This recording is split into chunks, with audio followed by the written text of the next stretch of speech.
Hey everyone, thanks for tuning in. This episode is brought to you by my course, Rest Assured. If you've been struggling with falling asleep, or staying asleep, or just not waking up feeling well rested, you've come to the right place.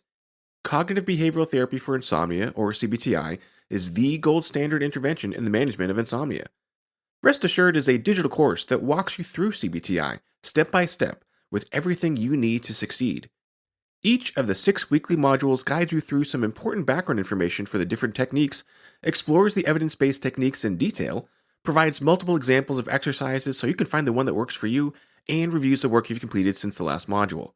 And Rest Assured is just not another DIY left to your own devices, but rather, you get direct access to me, a board certified sleep physician, in twice monthly office hours, where you can ask me face to face any questions you may have about the course material. So check out www.wellrestedmd.com/RA to learn more. That's wellrestedmd.com/RA, or just head to the homepage and click on courses to learn more. Enjoy the episode. Hey, friends and neighbors. You're listening to the Well Rested Podcast, episode number 6. Try exercise on for size. I'm your host, Dr. Joshua Lennon. Want to know one of the best ways to sleep great at night and feel great all day? You will want to sweat the details, because today I'll be showing you that the opposite of exercise and physical activity is death. And I'll be discussing the benefits to physical activity ranging from sleep and mood to expanding lifespan. Then I'll talk a little bit about how this may help your sleep and when to exercise as well. So to dive right in, according to the 2016 American Heart Association scientific statement, the average U.S. adult spends only 10 to 12 minutes a day getting at least moderate physical activity. And the definitions vary a little bit, but often this means about a 50 to 70% maximal effort as defined by your heart rate, which for a 25-year-old is a heart rate of about 115 beats per minute.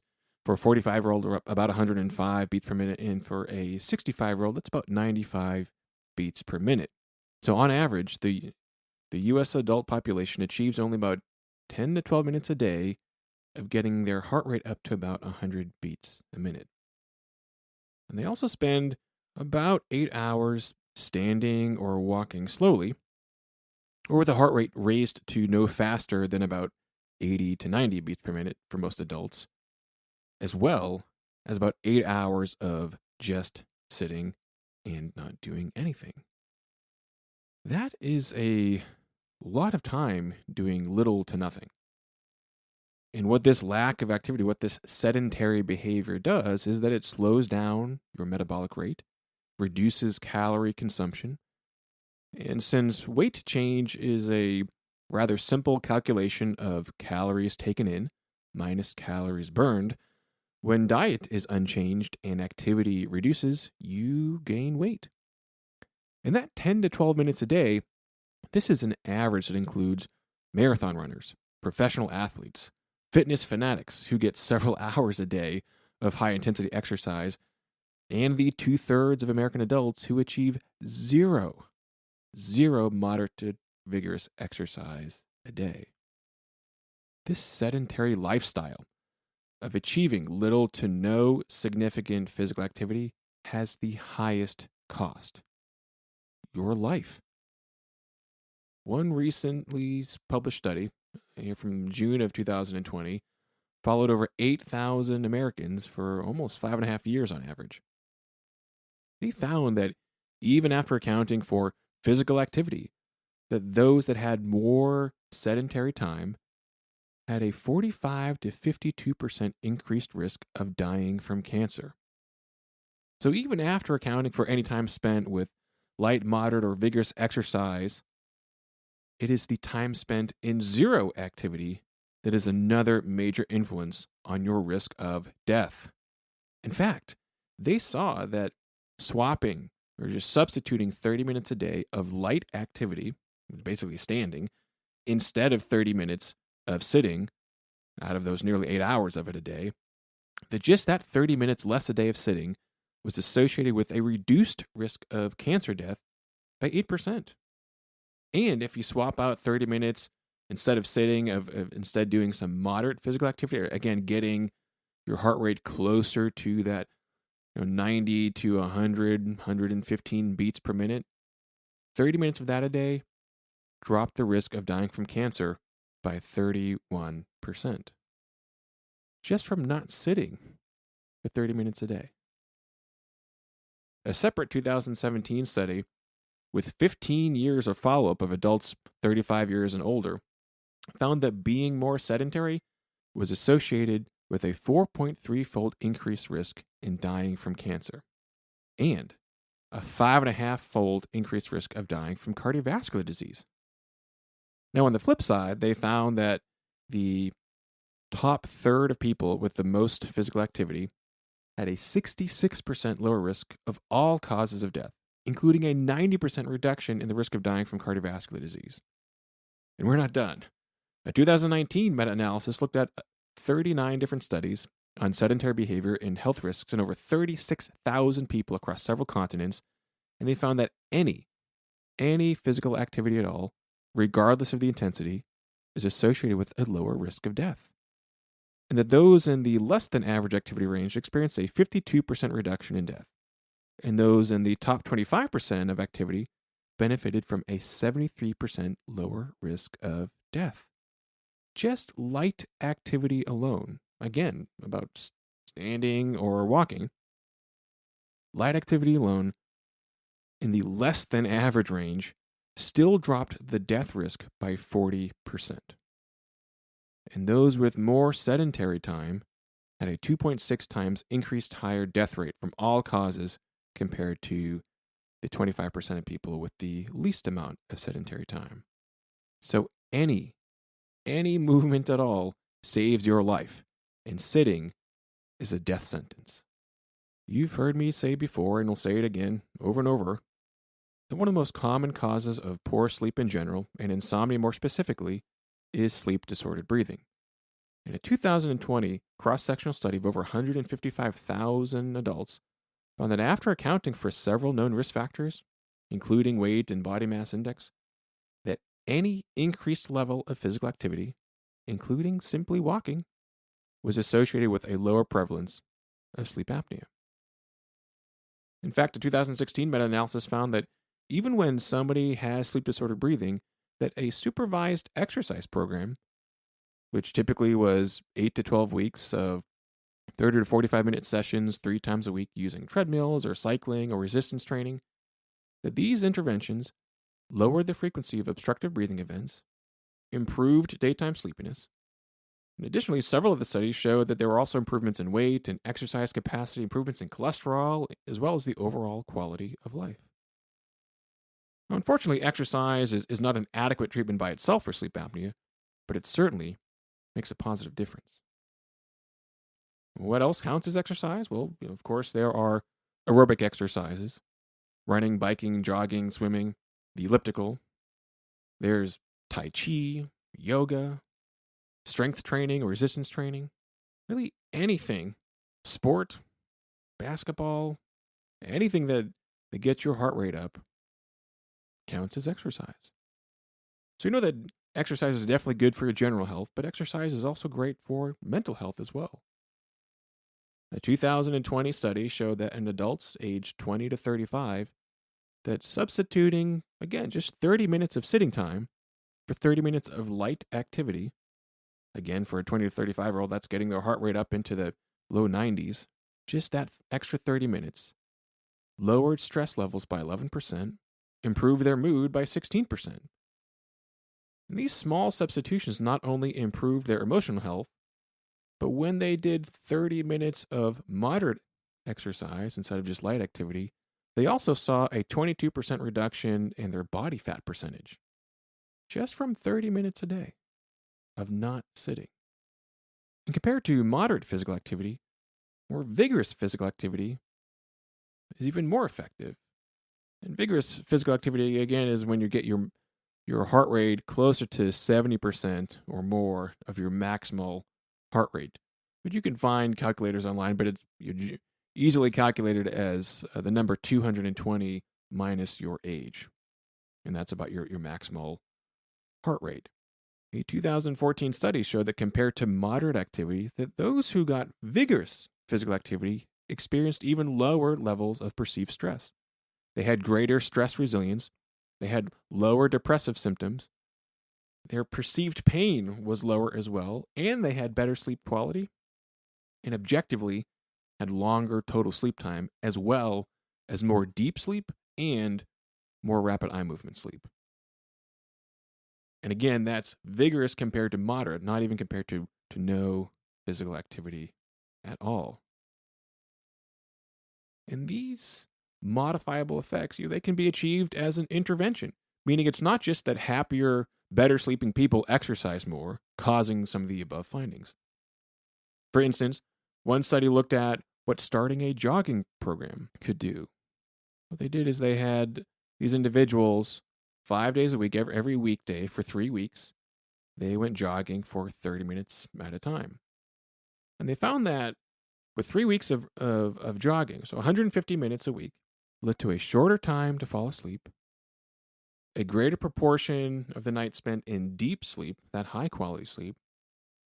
During the daytime, they had improved mood, they had improvement in their concentration, and they had decreased sleepiness from start to finish, as well as improvements compared to a control group who were just asked to track their sleep and mental health measures over that 3-week period.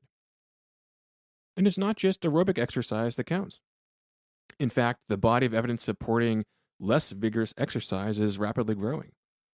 A 2020 meta-analysis of over 1,800 older adults found that doing Tai Chi exercise improved general quality of life, improved their mental health quality of life, improved their physical health quality of life, lowered their depression levels, and lowered psychological distress. Exercise is good for our cognitive health as well. Studies show that exercise can have an immediate effect on memory consolidation, performance on both procedural learning tasks and remembering text, remembering words improves with exercise.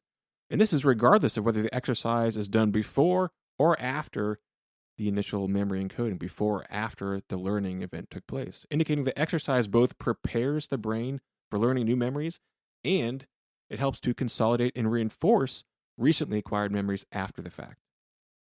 Exercise has been shown to blunt the errors in learning and memory caused by sleep deprivation. It makes us less affected by sleep loss. It doesn't normalize learning and thinking after sleep deprivation, but it does reduce the blow, even after 40 straight hours of wakefulness. Exercise has also been shown to lessen the fatigue experienced from sleep deprivation among long flight pilots. That pilots who have a program of exercise, that even when they have to be in the cockpit for hours and hours and hours and hours and hours straight, that they are less prone to fatigue if they've got a background in some exercise. So exercise is good for our lifespan. It's good for our physical well-being. It's good for our mental health. It's good for our cognition. And exercise, of course, is good for our sleep. As we've seen, there are immediate and sustained benefits to sleep health from exercise, including a shorter time to fall asleep, more total sleep, and more high-quality sleep, in addition to the improved daytime function. That is to say, there are substantial improvements in insomnia from exercise alone. The most robust finding across decades of research is that exercise increases the amount and depth of our sleep. That is, it increases our N3, or the third stage of non-REM sleep, also known as slow wave sleep or deep sleep. This has been demonstrated in habitual long-distance runners, even after a single, particularly long race of 92 kilometers. We see this effect on the young and the healthy, even after increased light activity, and certainly with moderate and more vigorous activity. We can see this effect in young children with moderate exercise improving their total sleep and their deep sleep. We see this effect in postmenopausal women with insomnia. We see this effect in the elderly, who may achieve as much as a 71% increase in their deep sleep, according to one 2015 study. We see exercise improving the deep sleep in those with degenerative disorders like Parkinson's, The most likely mechanism for this is the second of our two main drivers of sleep. Not only does activity solidify our circadian rhythm, but exercise specifically increases our sleep drive. The chemical manifestation of sleep drive is most likely the accumulation of a chemical called adenosine. Adenosine is the final breakdown product of the number one source of energy at the subcellular level. Adenosine is also what is blocked by the most frequently used psychoactive substance in the world, caffeine. And while it is extremely difficult to actively measure chemicals in real time in human brains, animal models can provide us a lot of insight. And as suspected, studies of rats, yes, more rat studies, these demonstrate that just like sleep deprivation increases the concentration of adenosine in the brain, leading to significantly stronger deep sleep, a 2007 study also showed that the intensity of the level of exercise was also another main cause for increased concentration of adenosine in the brain, meaning that the greater the vigor of the exercise, the greater the concentration of adenosine, and the greater and the deeper their sleep was. So when you exercise matters as well. Exercise, while not as potent as light is, see episodes 4 and 5 for a more in-depth discussion of light's effect, exercise is a circadian zeitgeber, meaning that exercise, and really all physical activity, influences the timekeeping of our body's internal clocks. It's one of the stronger cues to keep our body's clocks aligned. In particular, a 2019 study showed that exercise, in the form of about an hour of moderate treadmill work, shifted the body's internal clock later when the exercise was performed between 7 p.m. and 10 p.m. Less profound, but still important shifts were seen when exercise was done at 7 a.m., as well as exercise between 1 p.m. and 4 p.m., causing some shifts in the internal clock to move earlier. So if we exercise late in the day, we're more likely to stay up later, fall asleep later, wake up later the next day. If we exercise earlier, we're more likely to push our body clock a little bit earlier as well. Be able to fall asleep a little bit earlier, be able to wake up consistently or slightly early. Now, since the average internal clock runs a little bit long, on average about 12 minutes longer than the day, efforts to slightly advance our clock actually keep us on time for the most part. Hence the tremendous value of light in the mornings after waking. But exercising too close to your habitual sleep time will delay your internal clock, making you unable to fall asleep until later, wake up later, and all the consequences of that shifting. In fact, several studies going back to the 1970s and 80s have shown that regardless of age or gender or fitness level, exercise closer to habitual bedtime leads to worse quality sleep, including longer time to fall asleep, less sleep overall. In some studies, even showing a decrease in deep sleep, which, as we've seen, this is the exact opposite of what exercise typically does for our sleep. There may be a couple reasons for this.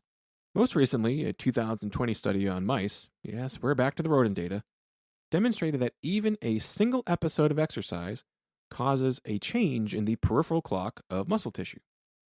Particularly, they saw that depending on what time of day the animals were exercised determined whether the muscle clock was sending instructions to shift the master clock later or instructions to shift the clock earlier to this master clock located in the brain. In addition to the direct effect on gene expression of the muscle's own individual clocks, the other likely reason why exercise later in the day is problematic for sleep is likely the temperature change. Now, as we discussed in episode 3, our core body temperature actually drops in the early part of our sleep period. The cooler the environment is, the easier it is for our bodies to dump excess heat and cool itself down to achieve the lower core body temperature. That's why air drying after a warm bath is so great for your sleep, because that accelerates the heat loss and supports that drop in your core body temperature. Now, a bath with that external source of heat warming the skin leads to dilation of your peripheral blood vessels, so that as soon as you remove yourself from that warmer bath water and enter the cooler air, which is perhaps the difference between, say, 100 degrees of the water in 70 degrees in the bathroom air, these dilated blood vessels are really well positioned to release your body heat and trigger that core body temperature drop. But when we exercise, we are internally generating more heat, much different than that warm bath water. So yes, when you exercise, your vessels will dilate and you'll become more flushed. You turn red, all in an effort to normalize your core body temperature, trying to dump all this excess heat that's being generated internally, which comes from the work of exercise. But this elevated temperature is now slowing down or delaying that expected drop in your temperature that accompanies the early phase of your sleep period. So when we raise our temperatures too close to our normal bedtimes, the exercise will delay our bedtimes because that temperature drop is now more difficult, resulting in a delay in achieving that temperature drop. More difficult, but not impossible. In fact, lending further support to the exercise-induced temperature change as the main driver of problematic sleep caused by too late physical activity was a 2019 study looking at what they call cryostimulation after late-day exercise.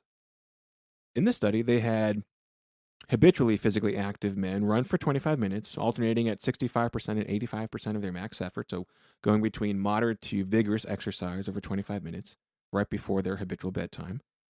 Half of them were allowed to cool down as usual, and the other half, get this, they were exposed to 40 below zero temperatures plus a 5-mile-an-hour wind for 3 minutes. Yikes.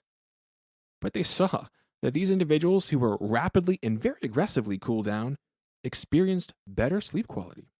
They had more slow-wave sleep, and despite the exposure to frostbite-level conditions, they actually had lower pain levels compared to the individuals that exercised late at night right before bed and had their usual cool-down process. So to summarize and how we can implement some of this to become better rested, understand that exercise is fantastic for your sleep. After a single episode, and certainly regular exercise, improves your ease to fall asleep, it improves your total sleep time, your depth and quality of sleep. It improves insomnia. It's associated with a lower risk for sleep apnea, one of the major causes of insomnia. Exercise also improves your mood, reduces stress, and improves stress resilience. It improves your concentration, improves your memory. And don't forget, more time, even just standing instead of sitting, dramatically reduces your risk of death. If you want to quintuple your risk of dying from a heart attack or stroke, stay seated.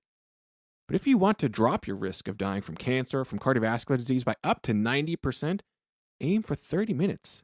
Just 30 minutes a day of moderate intensity exercise instead of sitting. It will literally save your life. Make exercise not just a habit, but part of your lifestyle to be well rested. Pick the activity of your choice.